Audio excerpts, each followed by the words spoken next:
good evening, good morning, depending on where you are. Welcome to the IFLA Division F webinar, The Libraries of the Future. This webinar has 2 sessions. I'm happy to tell you that nearly 140 registrants of the event today. And let me start to share screen.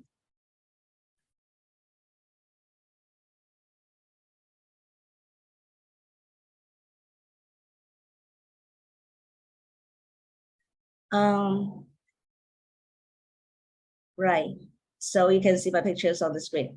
Let me introduce myself a bit.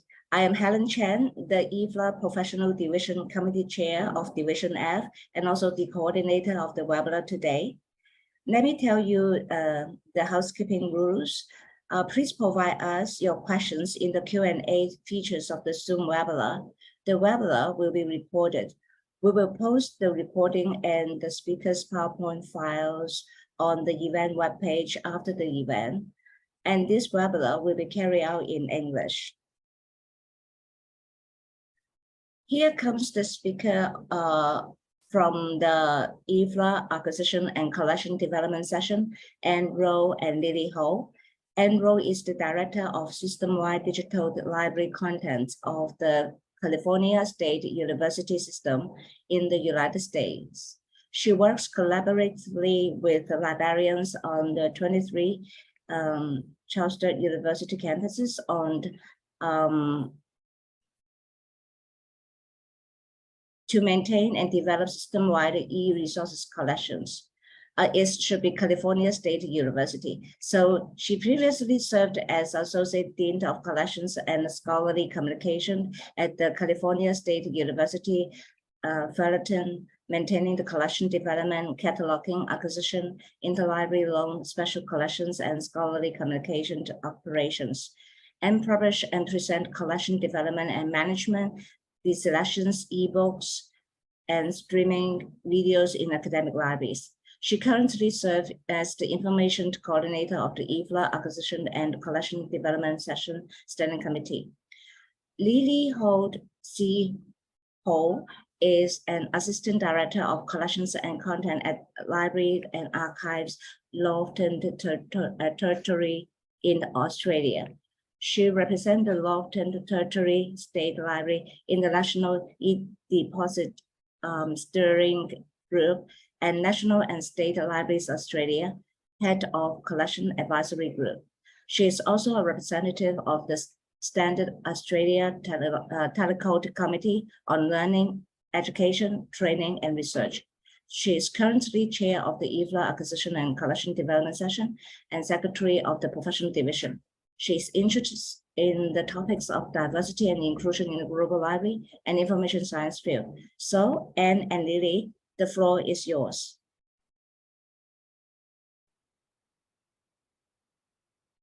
Thank you, Helen. Let me share the screen.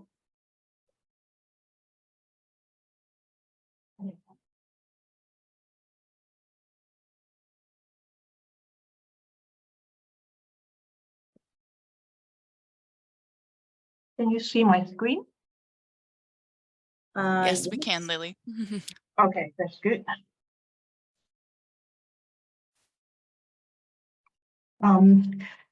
Good afternoon, everyone. My name is Lilly Ho. I'm the chair of the Acquisition and Collection Development Session, and also the Assistant Director, Collection and Content Library Archive and TIFF, and who is the Information Coordinator, and myself will present our session to talk about the future of the library in the acquisition and collection development.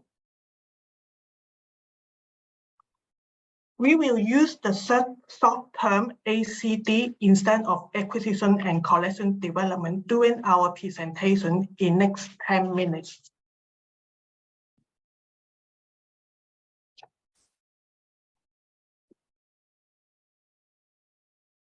The topic that we are presenting today is Evolving Acquisition and Collection Development, 6 directions. The transitional work of ACD was to build an individual-owned collection, but it has changed because of the innovative digital technology and the new era of open access. Therefore, we would like to explore these three questions. With the move to more open content, what do we acquire and how? How do we define the collection in a shared environment? And how do libraries meet the collection needs of their user? ACD has developed 6 directions to help us support library in the evolving world of the library collection. And over the next 2 years, we are aligning activity to this direction.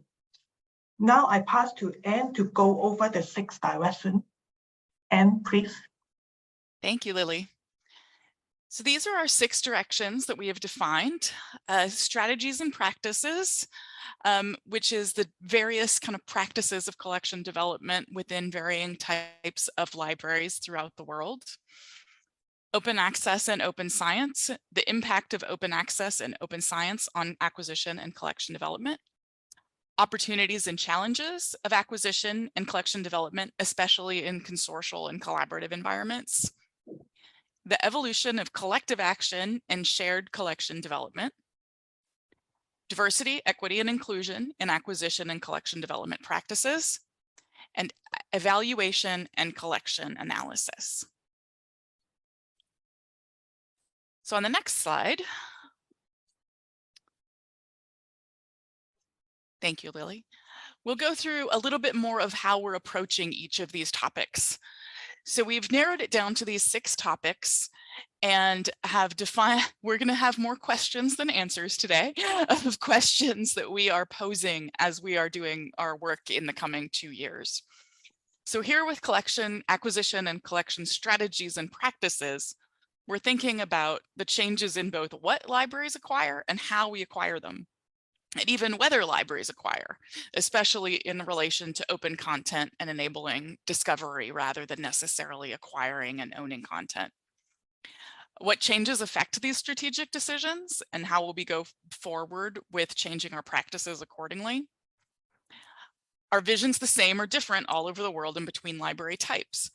What can we learn from each other and our differences, especially in this context where less is owned, more is available, and how we might change those practices?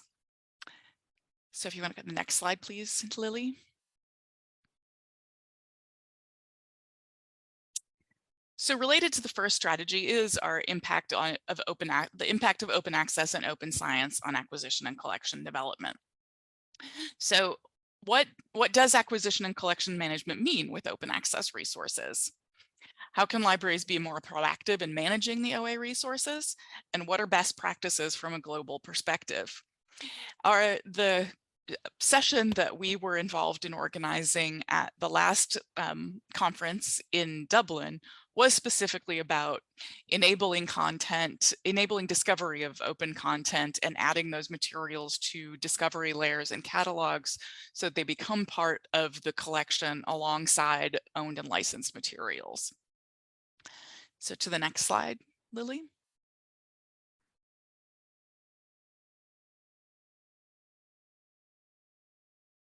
Okay, and to go into our third strategy, opportunities and challenges of acquisition and collection development in consortial environments.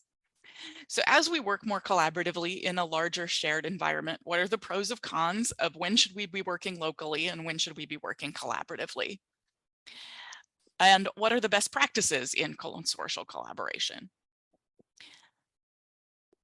So I will then pass it on to Lily. Thank you, Anne. So for the evolution of collective action and shared collection development, so our question is, what are the ongoing collaborative practices throughout the world and what are the best practices? And for the diversity, equity, and inclusion in ACD practice, how to add new content to new collection more diverse, preserving and highlighting diverse collection. And your turn.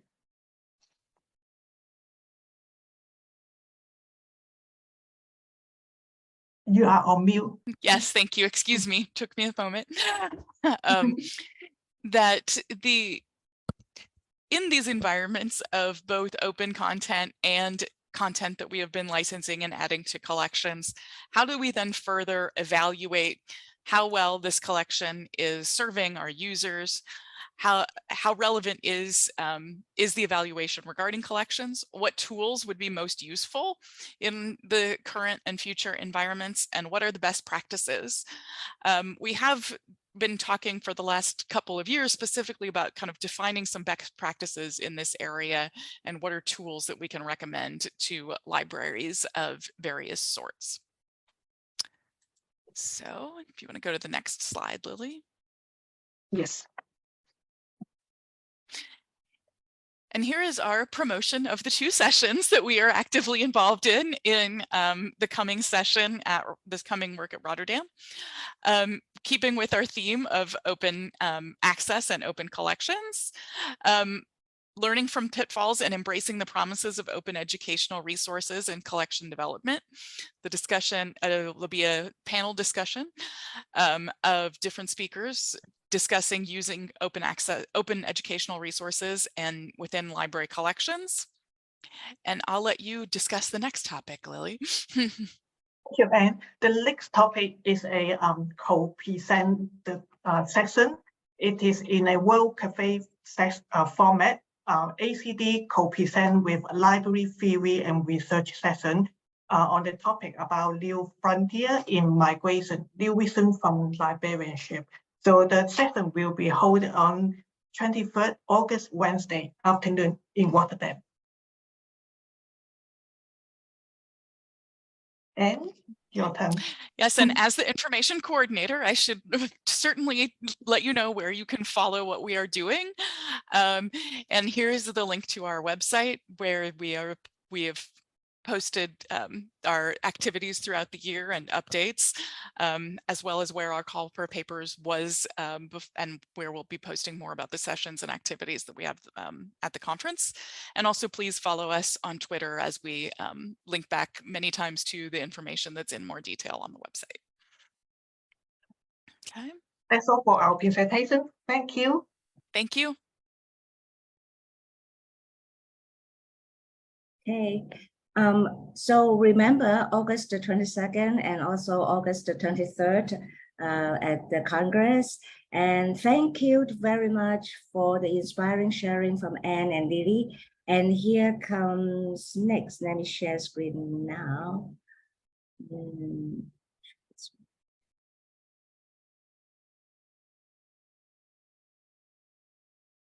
Okay. So next one should be Rana. However, Rana, Abdulrahman cannot join us today due to some emergency. So I will jump to next speaker now. Our next speaker is Tina Baich. So Tina Baich is the Senior Associate Dean to Scholarly Communication and Content Strategies at the Indiana University, Purdue University, Indianapolis University Library, and the supporting Parent-Adolescent Relationships and Communication Project Visiting Program Officer for the United States Repository Network. Tina previously led the Indiana University, Purdue University, Indianapolis University Libraries resource sharing efforts for 12 years and served as head of cataloging and metadata for 5 years. She is the 2016 recipient of the ALA's Virginia Butcher OCLC Distinguished Interlibrary Loan Librarian Award. Tina is the current chair of the IFLA Document Delivery and Resource Sharing Session Standing Committee. So let's give the floor to Tina. Thank you, Helen. You're welcome. All right, hopefully you're seeing my screen now. Looks like it. Just get situated. I'm here to present on behalf of the document delivery and resource sharing section. As Helen said, I'm the chair of that section currently, with my term coming to a close with the World Library and Information Congress this August. And then I am the Senior Associate Dean for Scholarly Communication and Content Strategies at IUPUI University Library. We tend to abbreviate the Indiana University, Purdue University, Indianapolis. It is a mouthful. Sorry about that, Helen. Yeah, IUPUI. So just a few points, and then I have two specific topics that I want to talk a little bit more about. So these are some general things that DDRS, the Document Delivery and Resource Sharing section, I will abbreviate that as DDRS, want to see in the future of resource sharing. So of course, access to high quality information, with simple and preferably digital access, regardless of the media type, internationally accessible systems, and for document delivery and resource sharing to be free of charge as much as possible.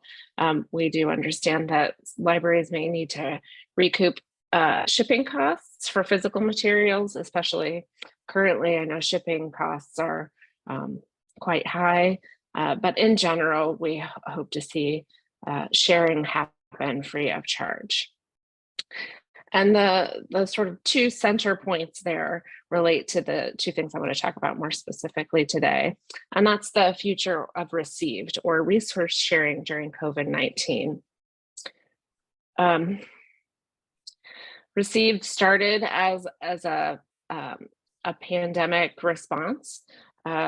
As libraries were closing, they didn't have access to their collections. So people within the resource sharing community came together to provide access to materials in their collections to libraries that didn't have that access at the time during the pandemic.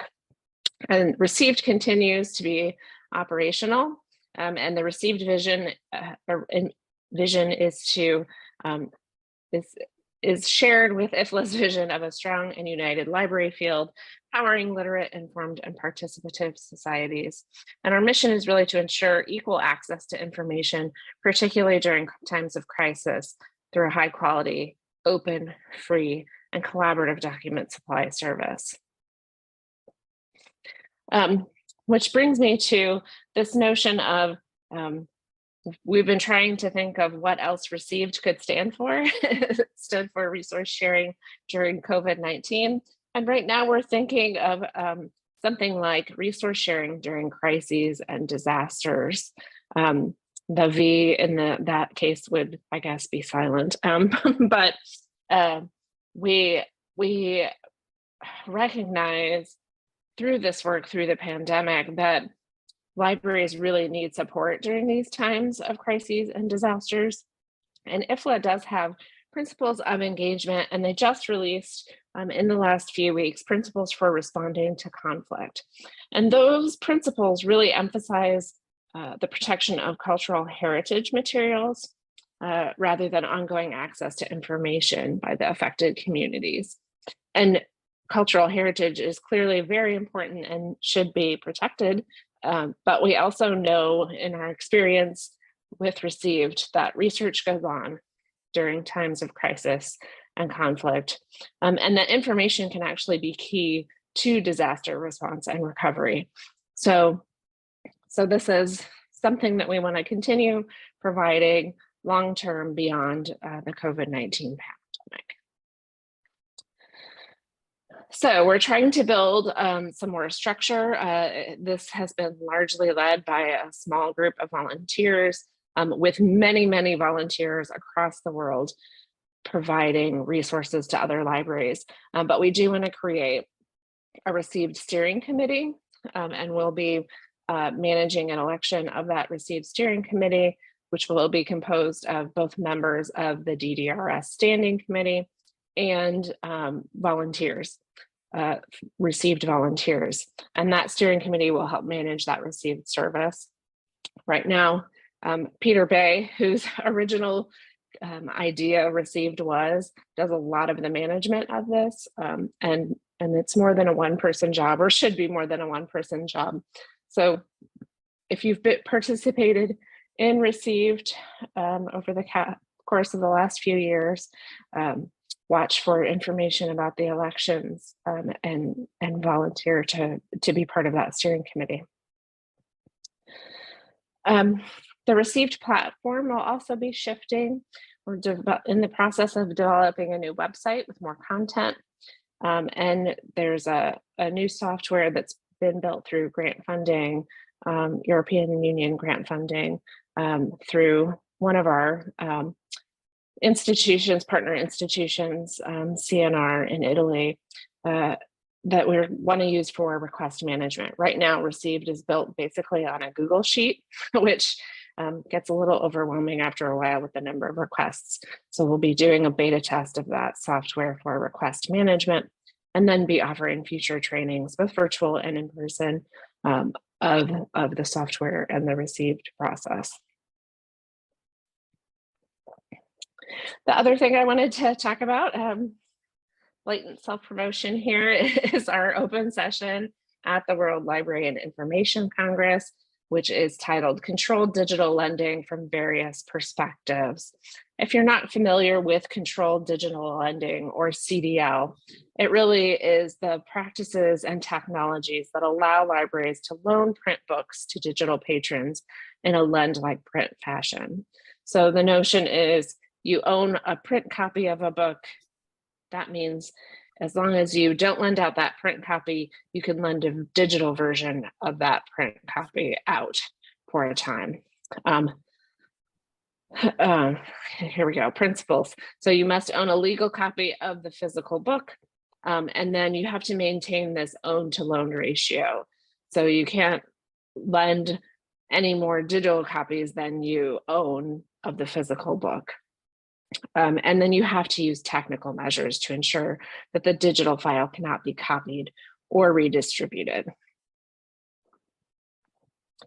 And so this has been a hot topic and could be a huge boon for resource sharing. And so we wanted to offer this session to learn both more about the legal landscape for controlled digital lending. Our hope is to have, we're still getting final details for the speakers, but having someone talk about the US legal landscape. You may know that Internet Archive was sued over controlled digital lending practices. So hearing about that, and we'd also like to try and get another non-US perspective on the legal ramifications of this, as well as hear case studies from the US, Europe, and hopefully a non-European context. And that's Monday, the 21st of August at 2:15 to 3:30. And that is the end. I saw Helen turn her camera on, so I think I'm nearing the end of my time anyway. So thank you very much. You can email the section at that email address or follow us on Twitter at IFLA DDRS. Wonderful. Stop Okay. sharing. Right. Okay. Thank you. Thank you very much for the sharing from Tina. And then remember, if you want to know more about the controlled digital lending from Tina, please join Tina on the August 21st at the Congress in Rotterdam. Okay, now after Tina, we have Russell. So Russell Lee is chair of the Preservation and Conservation Session, having also served as a division chair and officer of the professional unit. He has worked at Family Search International in Salt Lake City, Utah, USA for over 35 years in reference. So collection development, digital asset management.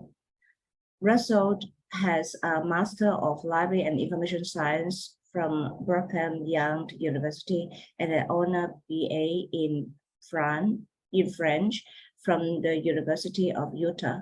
He is also an accredited genealogist researcher. So Russell, please take the floor. Thank you very much. This has been exciting. I've enjoyed the presentations to this point, and I'm happy to share some ideas on preservation and conservation that I titled Collection Care Now and Always. I look forward to libraries in the future because I think there are some wonderful resources and new opportunities that await us, but at the same time, some of our tried and true procedures, I think we'll continue to have,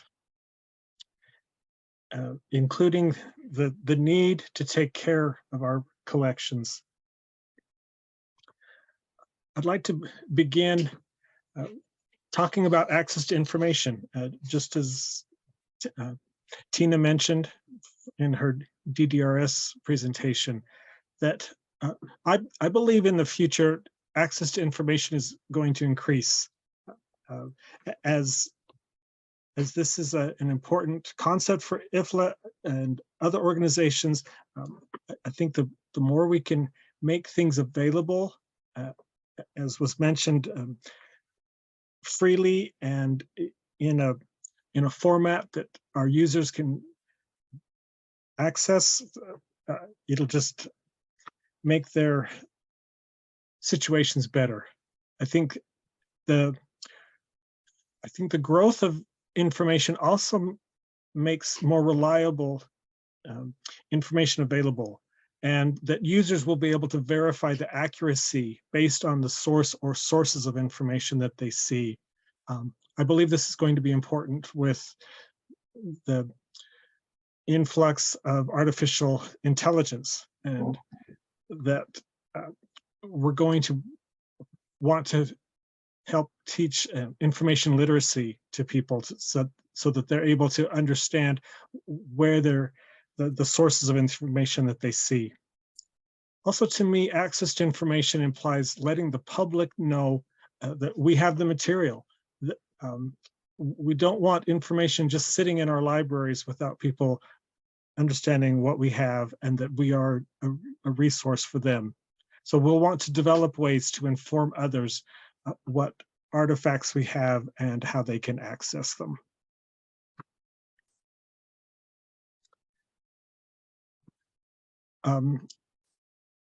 As far as best practices, I believe all communities, no matter the size, have cultural traditions and memories that can inform our understanding of the world today.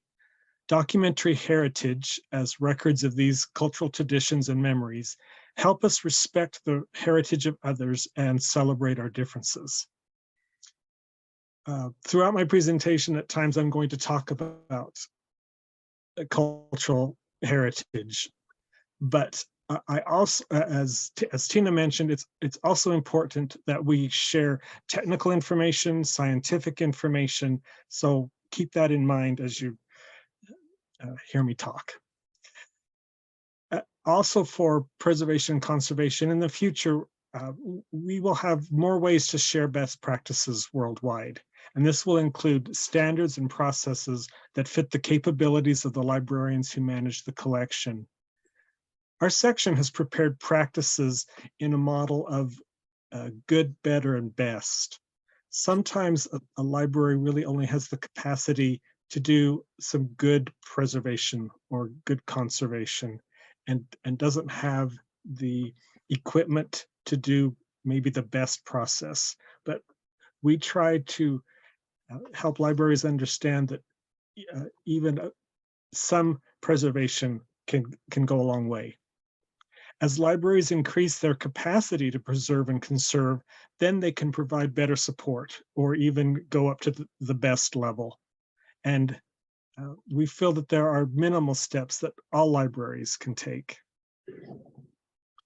Preservation will remain a challenge because our old materials will get older and may even need more care in the future than they do now. I'm also hopeful that over time we will identify more cultural content, so collections in libraries could grow much larger than they are today. This could be a strain on limited resources for acquiring, accessioning, processing, and conserving materials.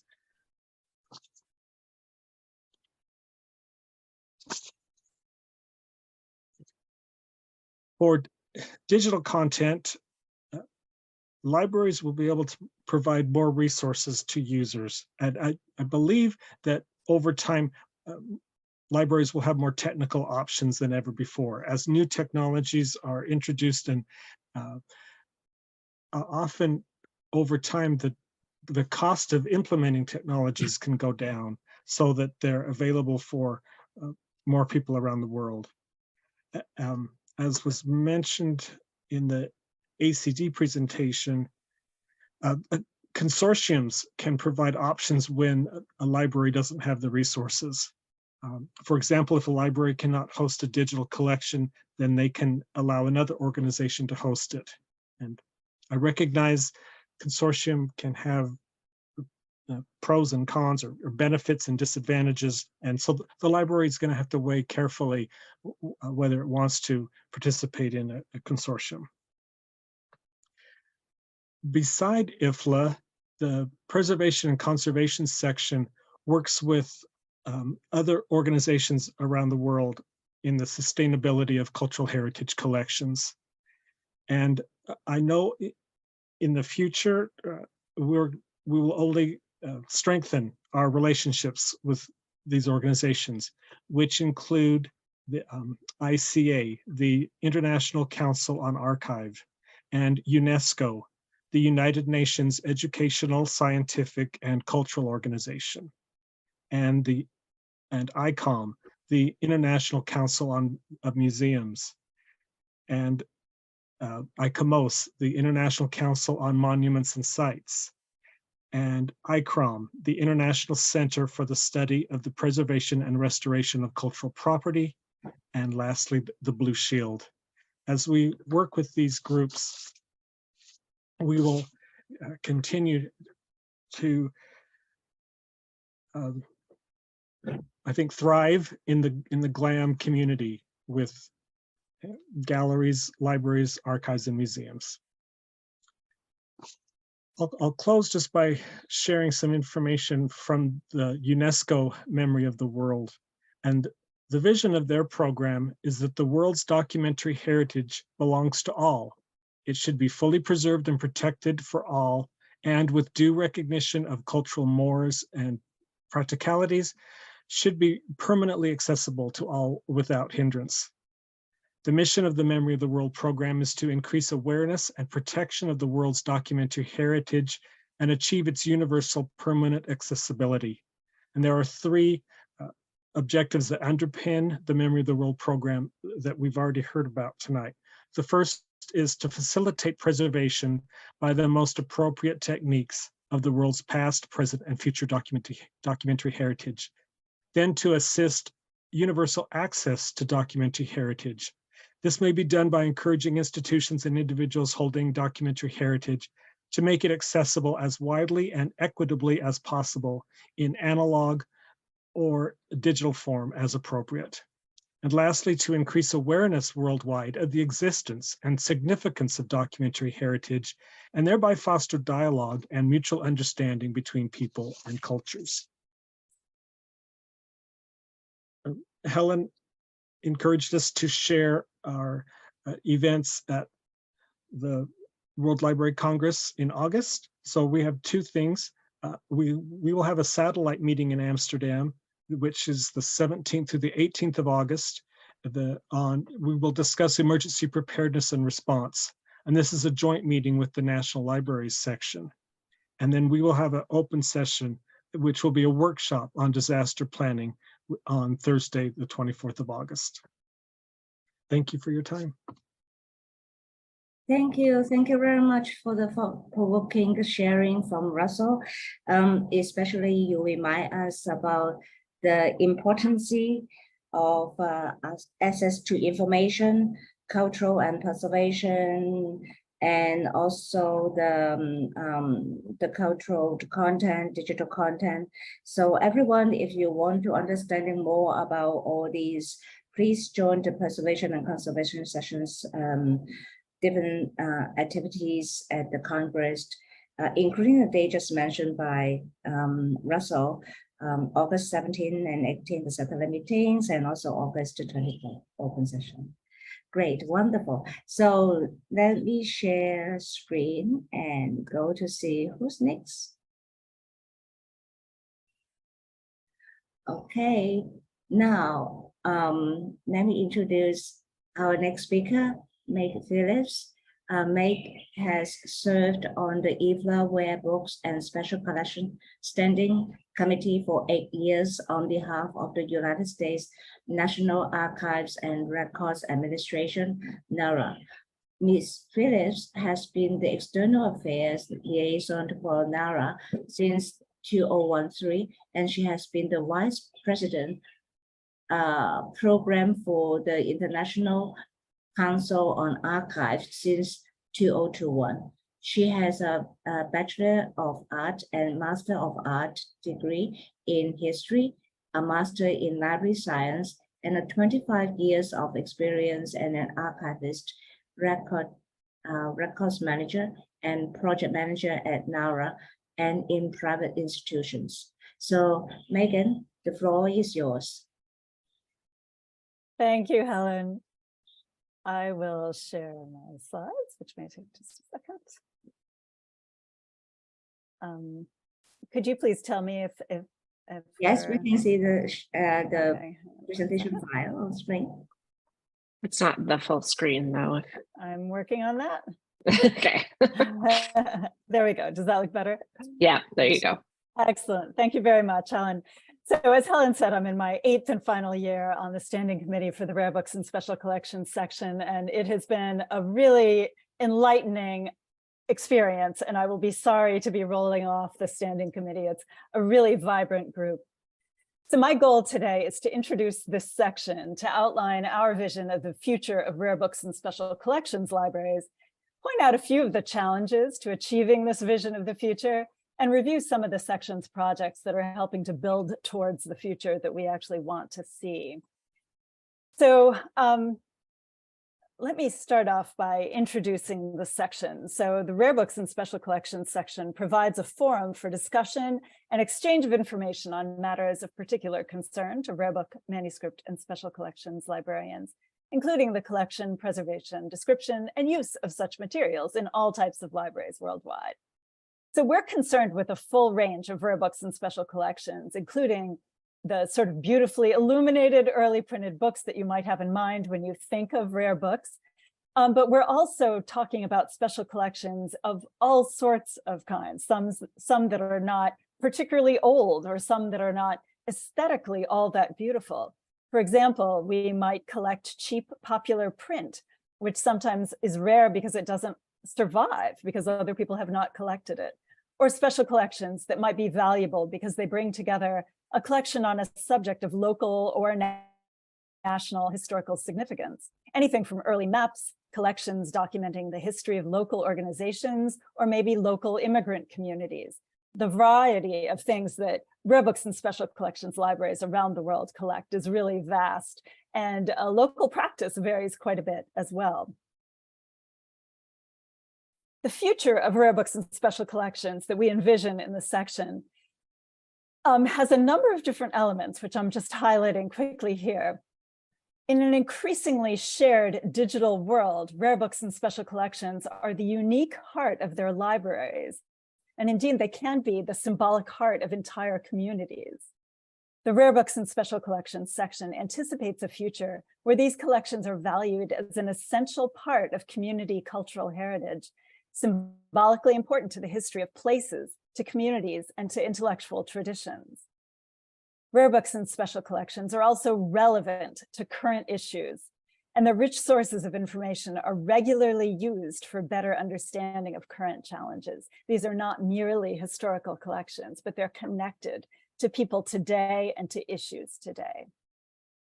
In order to achieve their full potential, rare books and special collections libraries and librarians are working to ensure that these collections are accessible and usable by everyone, not merely an elite group of academic researchers. We really want them to be connected to all parts of the communities that we serve.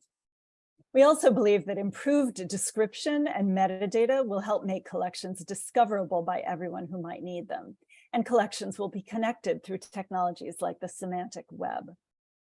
Rare books and special collections libraries will cultivate connections with the communities we serve, and will collect materials that reflect the full range of the communities within our collecting scope. In addition to preserving and making available physical originals of rare books and special collections items, the future of our professional field will also be about how we can unlock the data in those collections for data mining, for digital scholarship, for display, and for ease of access. We're interested in issues like how artificial intelligence might help us transcribe digitized texts and create better metadata. And we want to understand the best platforms where we can create and share content that will be accessible to anyone online, as well as being mindful of how to connect with people who don't have internet access. This is still an important issue for connecting, again, to the full diversity of the communities that we serve. In order to fully realize the future that we're envisioning, we do face a number of challenges, and our section is working on these challenges as well. Rare books professionals still need expert knowledge about the collections they curate, but they also increasingly need a really wide range of new competencies. They need to be experts in social media, in all sorts of digital skills, in outreach, in presentations, in teaching.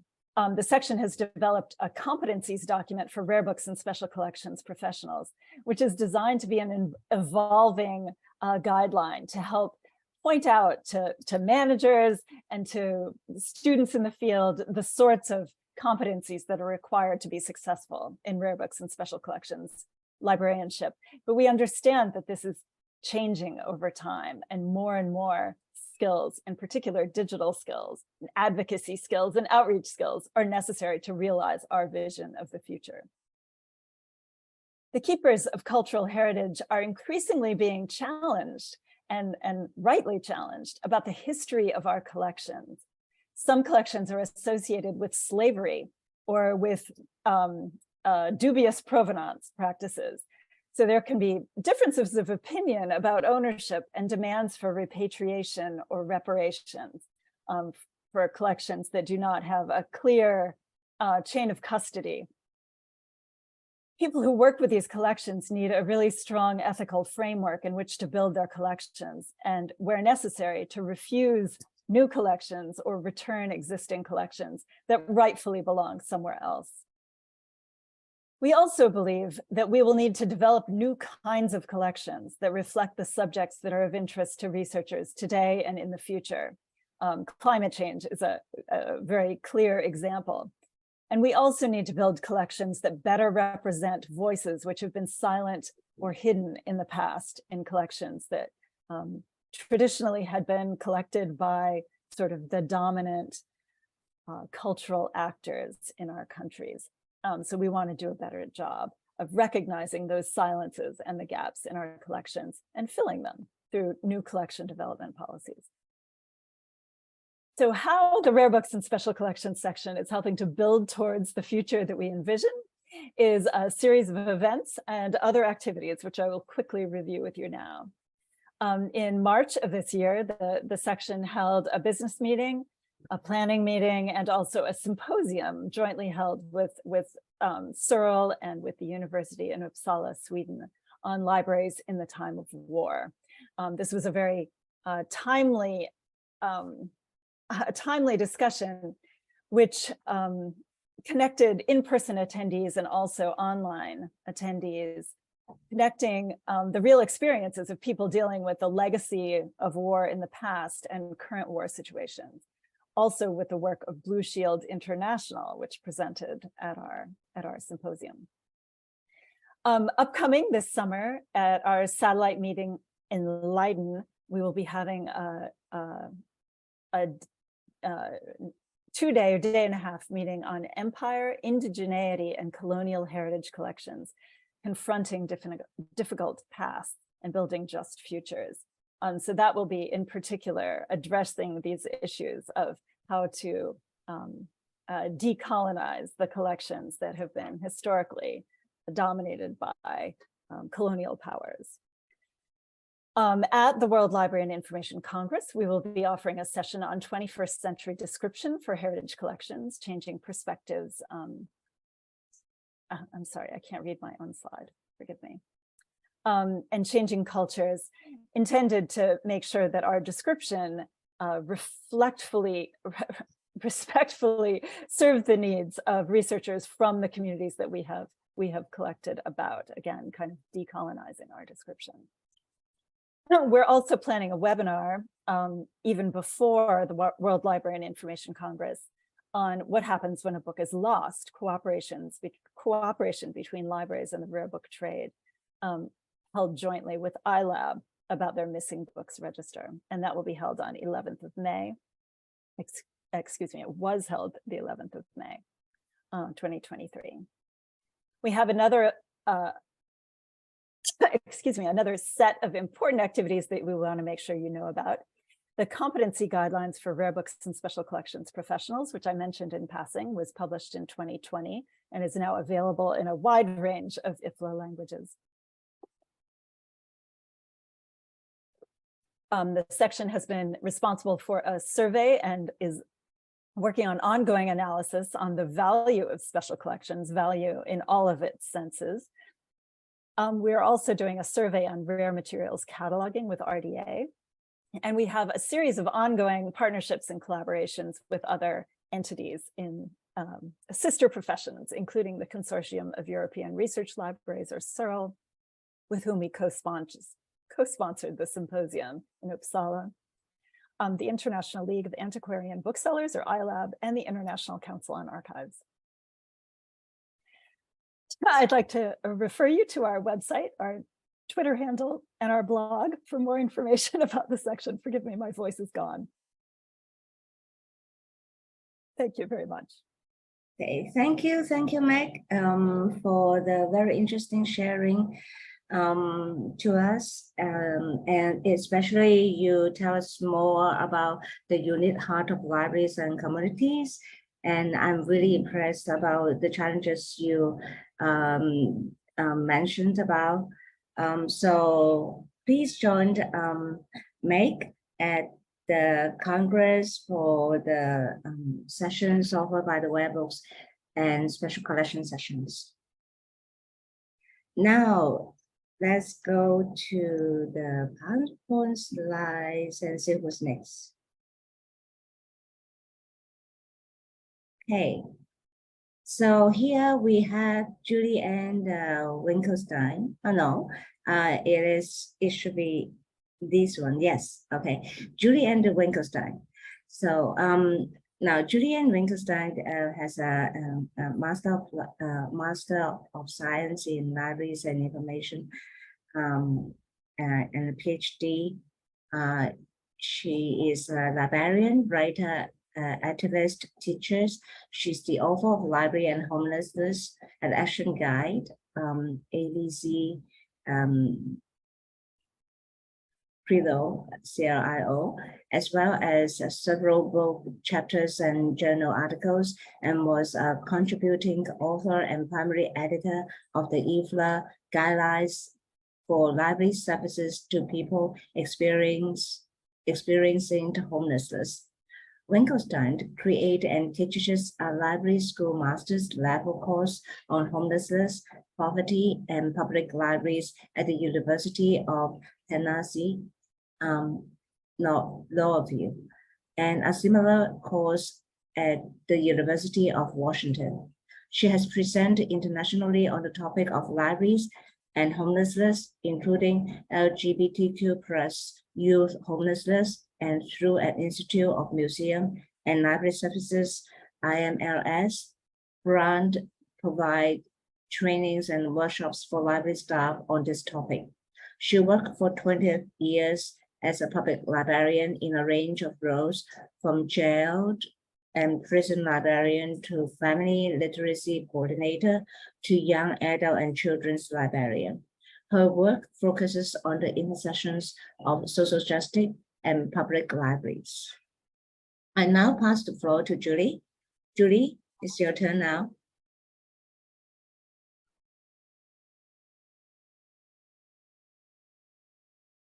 Hi, I'm just getting my slides up. Right. Close the chat. Okay. All right. Sorry. Hi. Hi, everyone. I'm Julie Ann Winkelstein. My pronouns are she and her. And I'm here to talk about the IFLA LGBTQ Users Special Interest Group, or SIG, which I'm honored and proud to be a member of. I'm speaking to you from the unceded territory of the Ohlone people in California in the United States. This land was stolen hundreds of years ago, and the effects of that theft, that seizure, continue to affect all of us. As I look back over the 10 years I've been involved in the LGBTQ SIG, I'm struck by the amazing diversity of subjects, the passionate commitment by all the members, the strong sense of community, and the devotion to being all inclusive. I am reminded of the thought that I have frequently in my social justice work, which is that even though sometimes the work is hard, look at the people that you get to hang out with. Look at the people that keep you company in this hard work. And I really feel lucky to have the company that I keep. This is the basics about our SIG. We are under the Acquisition and Collection Development section. We are part of the Professional Division F, as you know. Our overall goal is to address the information needs of the LGBTQ plus community members, needs that are related to library services or programs or collections. And you might wonder what information needs are when it comes to the LGBTQ plus community. And just as with any of the community members that we serve, the needs are varied, and there are a lot of different needs. Because besides practical information, such as books and other kinds of collections, as well as services and programs, we actually also are encouraging libraries to provide a space that supports the LGBTQ plus community wholeheartedly, without politics and without judgment. Here in the United States, as you are probably aware, we are seeing more and more book challenges, questions about library programs such as drag queen story times, and even librarians and teachers being fired for continuing to provide supportive materials and a welcome environment for this community. I've included on this slide a link to our blog, which I highly recommend taking a look at. It is updated regularly and has some wonderful information on it. And our current convener is Thomas Chambaud-Petitjean. I wanted to add to my previous comments, like, why do we even exist? And here are some of the reasons.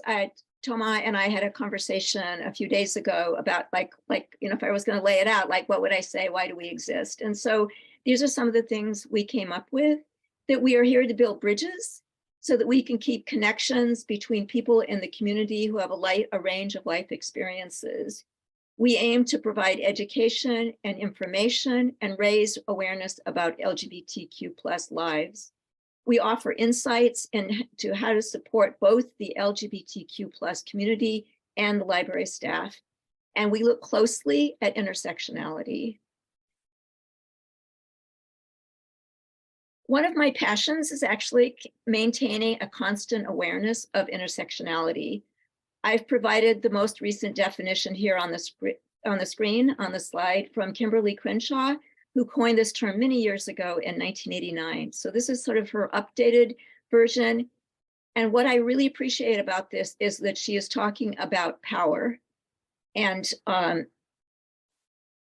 sorry, I got lost in my notes here. It talks about power and how it can collide. To truly support the LGBTQ plus community, we must stay aware of how none of us are simply one facet of ourselves. There is no one thing about ourselves. We are many, many different aspects of ourselves that make us who we are. But when we look at intersectionality, we see the impact of that overlap that we all have as it can block access to power and actively oppress this community. It is critical that we delve deeply into these intersections so that we truly look at our LGBTQ community members, look directly at them and their lives and see them. In this way, we can provide support for both the community and the staff and the community members.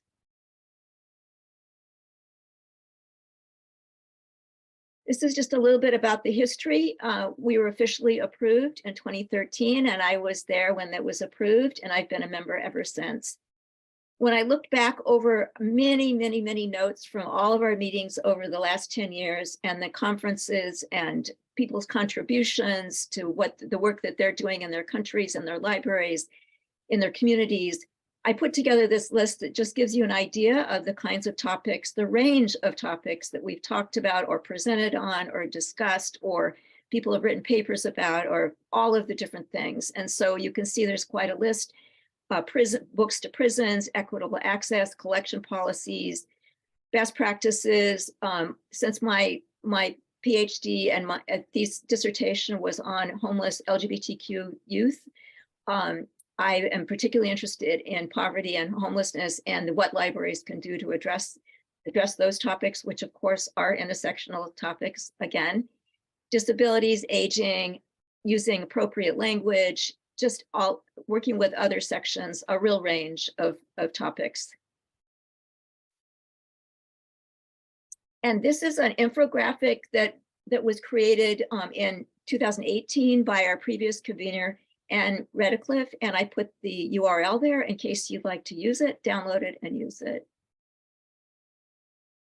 Just a little bit about us. We have 9 official members, which anyway, we have 9 official members, but of course, everyone is welcome to be involved.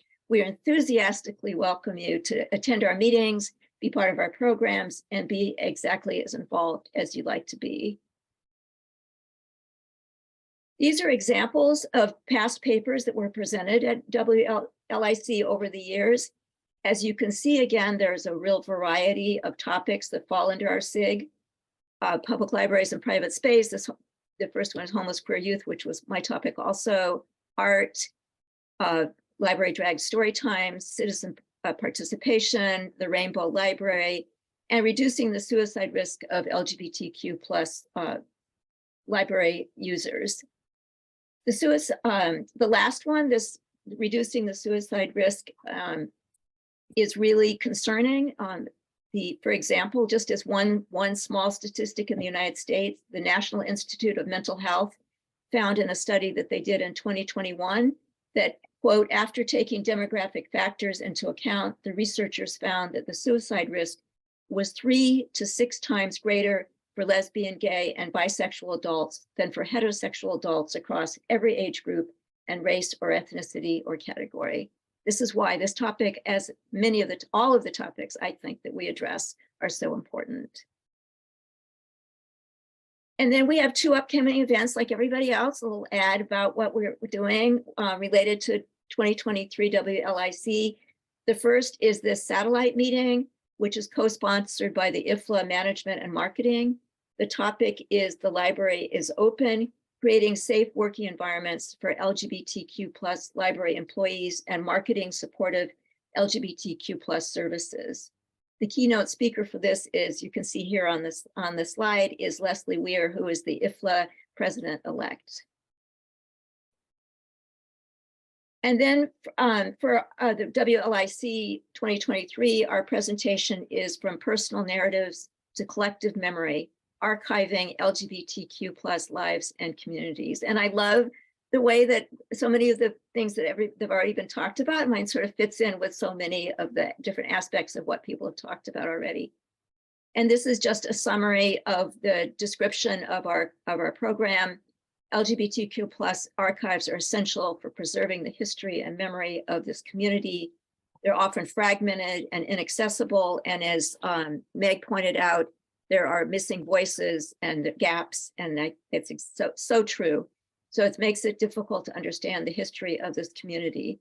Therefore, this conference aims to address these issues and explore ways to make these archives more accessible and more inclusive, which I know other people have already mentioned, those two key points, key ideas. And that's all.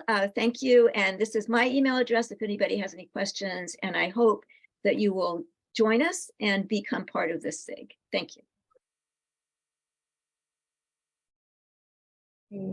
So thank you for the excellent sharing from Julie, and especially Julie guide us to have more understanding about the development of the LGBTQ+ special interest group in IFLA, and I especially interested on the ongoing discussion topics that Julie has mentioned about.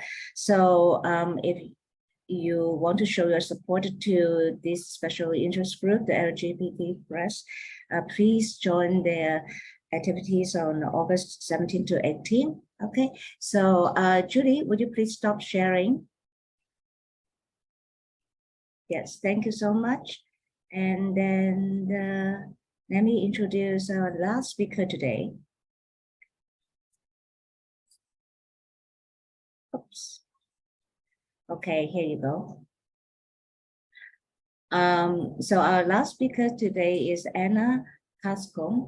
Anna Cascon got a degree in modern literature at the University Federico II of Naples. Postgraduate specializations in the archival library science and the methodology of historical research at the same university.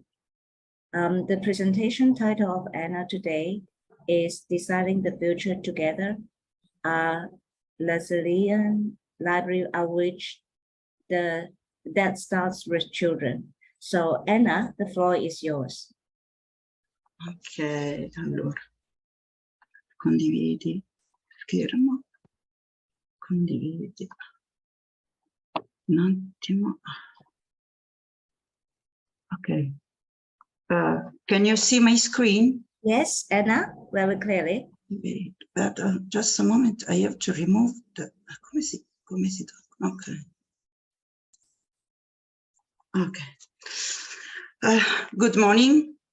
Here is 5:30 a.m. I am Anna Cascone, head of the La Sallian Library in Rome. Thank you for the opportunity to participate in this webinar series, Library of the Future.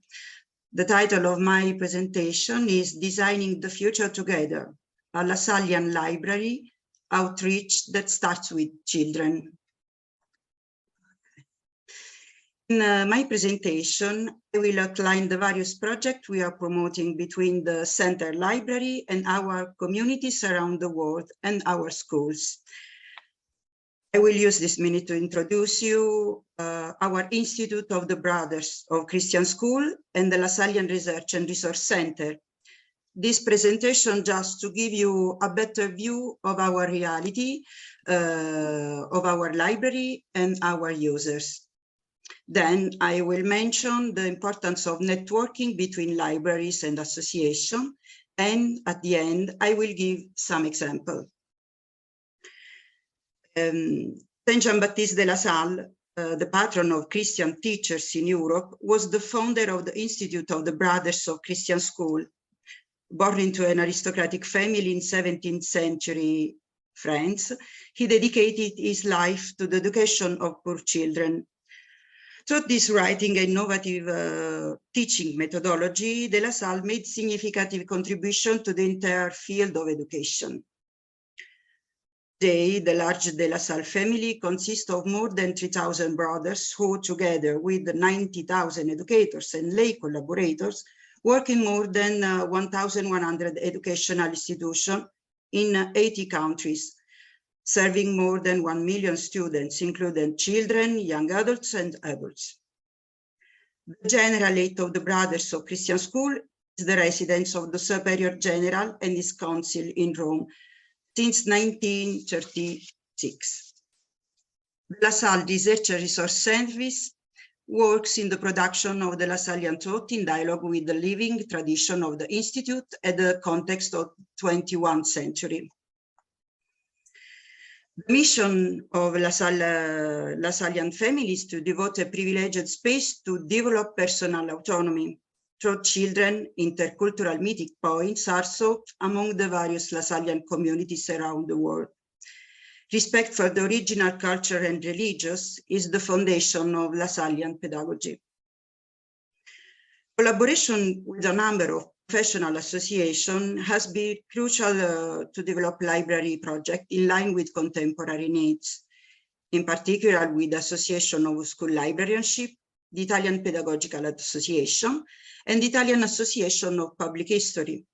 With this association, we developed the library project aimed at children. Some example. Thanks to a project dedicated to young readers in collaboration with Italian Pedagogical Association, we have created a reading space for children and one specialized in international pedagogy for teachers. Students are accompanied to the library by their teachers every afternoon after school. They can enjoy a comfortable environment for doing their homework and reading. The students are also involved in visit to the antique collection of Jansenist books. I'm pleased to show you two different photos. They show two different approach. One of a university student from Lewis University of Romville, United States, for example, her excitement and being able to hold in her hands a document that witnessed the French Revolution. She wanted to leave me her impression in writing. The Lassallian Library visit surprised me very much because I had no idea that the Lassallian network I was part of had such valuable books within its reach. My first takeaway from the library visit was that I was very extensive in terms of the different books in hand. During our visit, we were able to see workbooks that were used to teach children who were students at Lassallian schools, along with works published by Christian Brothers. My second takeaway was from this experience was on Jansenism. In the library, we were able to see a pamphlet of Jansenism that was written in the year 1792. While in these photos, we can see the involvement of the third grade pupils visit the same book collection. Notice their enthusiasm, even though they do not yet know what they are touching. Helping library is also an important activity. In these photos, we can see the inauguration of a school library at the St. Joseph Institute in Turin, whose books were donated by the Lassallian Library. We received a government budget to buy books, and we used some of it to open a new school library that asked us for an help. Here is another Lassallian project, the SEALS Library at the La Salle Assistenziale Educacional Center in Beira, Mozambique. The Centro Educacional Assistencial La Salle is an educational support center for over 600 public school students who are provided with an extra academic assistance. The library, we also involved young readers in the activity of public history project entitled Lassallian Photographic Archive, a part of historical discovery between colonialism and community memory. We took advantage to this exhibition to tell children the story of the birth of the photographic technology in 19th century. In these photos, our darkroom technician is explaining how geometric optics works.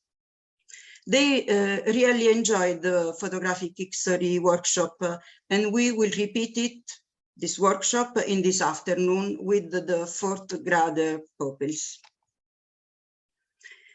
These photos, children are helping university students set up the photo exhibit for the next Italian Public History Conference. As you can see, the La Saglian Library is a living library where one can study, read, and meet other people. Following in the wake of all this activity with children, we have applied to host the next annual International Association of School Librarianship Conference in Rome next July 2023 at the General Eight of the Brothers of Christian Schools. That's all. I hope very much that you have enjoyed my presentation. Thank you for your attention. This is my contact information.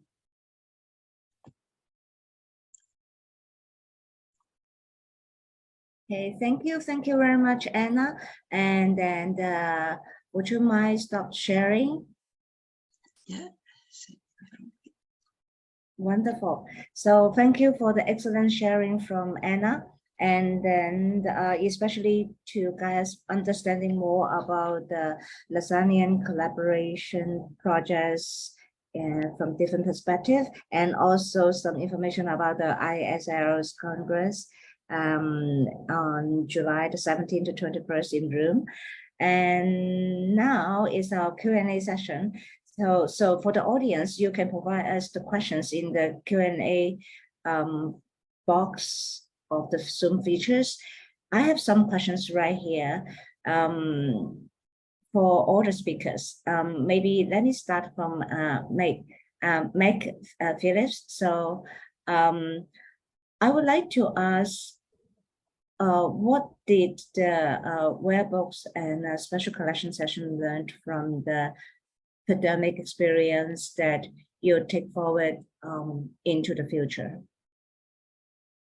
Thank you for that question.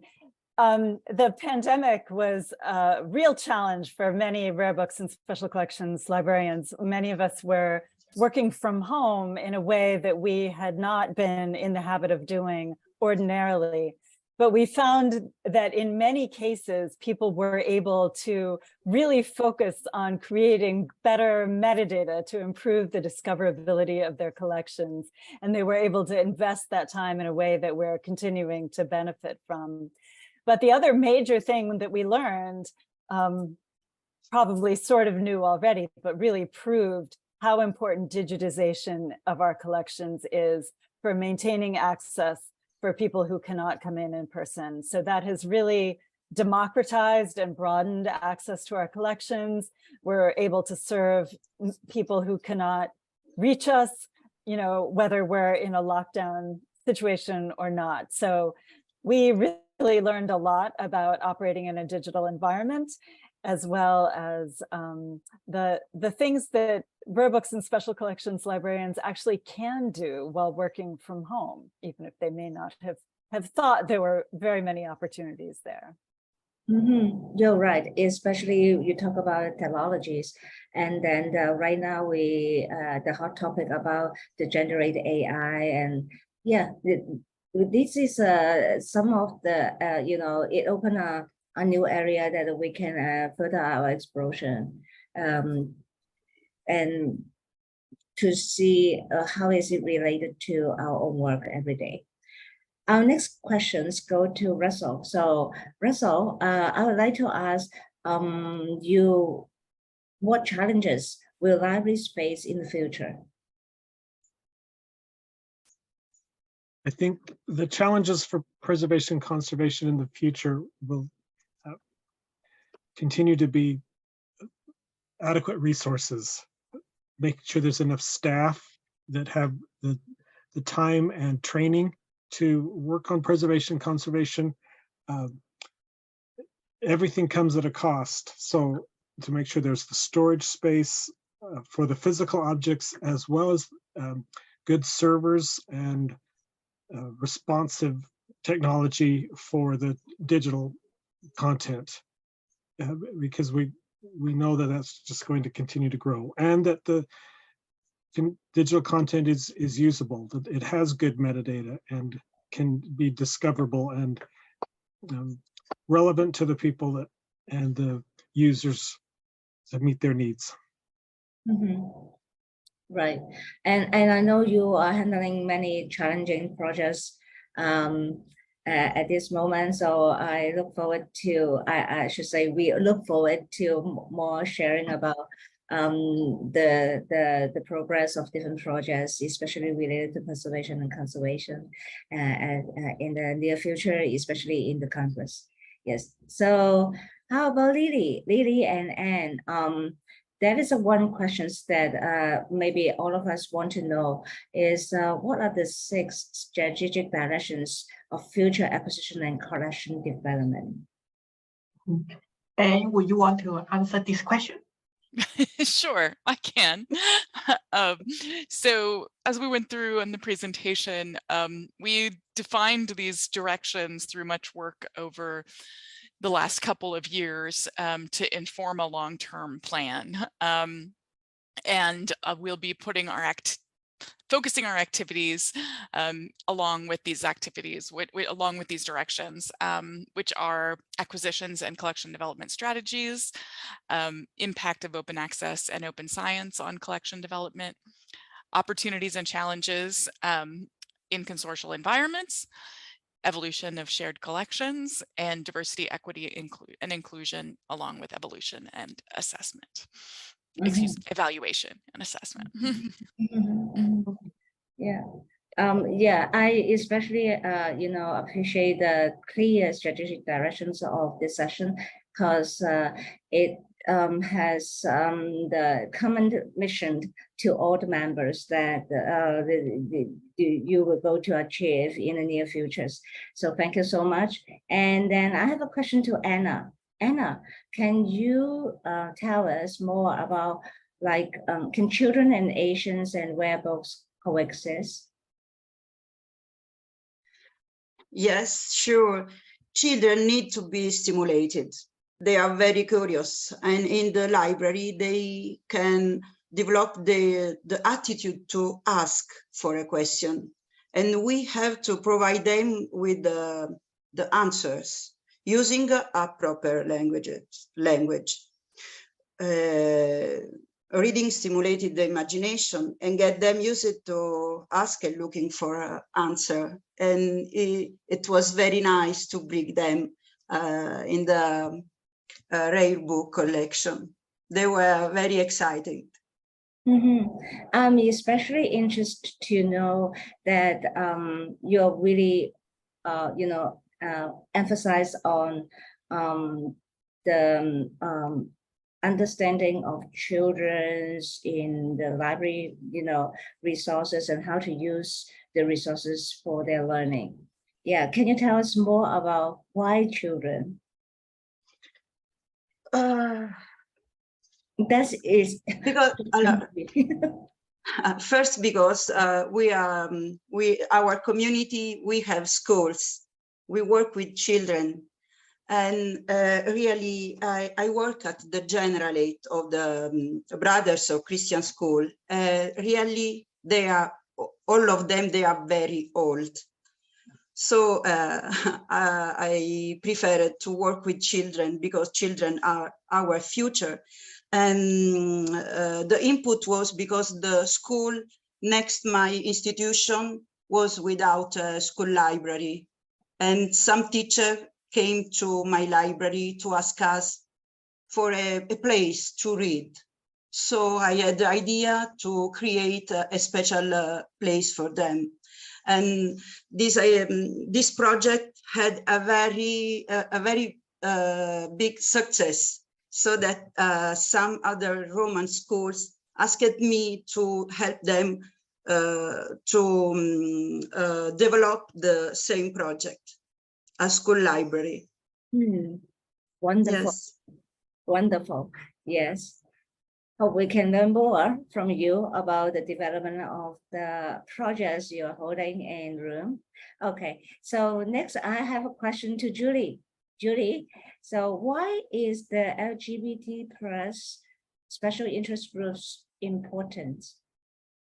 And what would you like to see in the future for the LGBT plus SIG, the special interest? Thanks for the questions, Helen, and for the opportunity to be here. Those questions sound really familiar. I think the LGBTQ plus group needs to exist because it brings together a lot of people who have passion for making sure that our society and our libraries are much more inclusive. All inclusive is what I call it, rather than inclusive. And for the future of the SIG, I meant to mention this in my presentation, but I forgot. We started several years ago. We did an international survey working toward doing guidelines like we did for library services for special populations, the guidelines on serving unhoused community members. And we're still working on that. It's really, really challenging because each country has such a different approach to the LGBTQ plus population. In the United States, in theory, we're all inclusive. In reality, there is still a lot of discrimination. For instance, if you're trans and unhoused and Black, for example, in the United States, you're very likely to be killed on the street. So we have a lot of discrimination that goes on, and as we're seeing more and more pushback against being more inclusive. But the guidelines are really important, and so we're working on that. So that's what I'd like to see in the future, is that we complete those guidelines and that they will be useful around the world, which I think will be really interesting to see what will be useful, how you create something like that is useful around the world. So yeah, thank you for yes, thank you so much for the good answer. And then for Julie has a question for Meg. So Megan, are you ready to answer this question? Can you please talk more about how libraries can provide accessible and meaningful access for community members without internet access? I have to admit that this is more difficult. You can't do it to everyone all at once, but some special collections and rare book libraries are making special efforts to bring their collections to communities that cannot come to them or that cannot access the materials on the internet. And one of our committee members had a particularly vivid example of this, which is from the National Library of Scotland, which has made an offline version of its digital gallery, including some digitized broadsides. So it sounds like they have a standalone computer, perhaps, in prisons in Scotland. And the digitized broadsides are a particularly popular feature of that partnership. So I think that's a fantastic example. Non-traditional special collections users, but an excellent constituency. Mm-hmm. Yes. Thank you very much, Megan, and thank you for all the speakers. Wonderful presentation today, and also thank you for the participation of our audience. It's almost the time to say goodbye. I'm looking forward to seeing you all again in our coming webinar on June the 3rd. So bye-bye.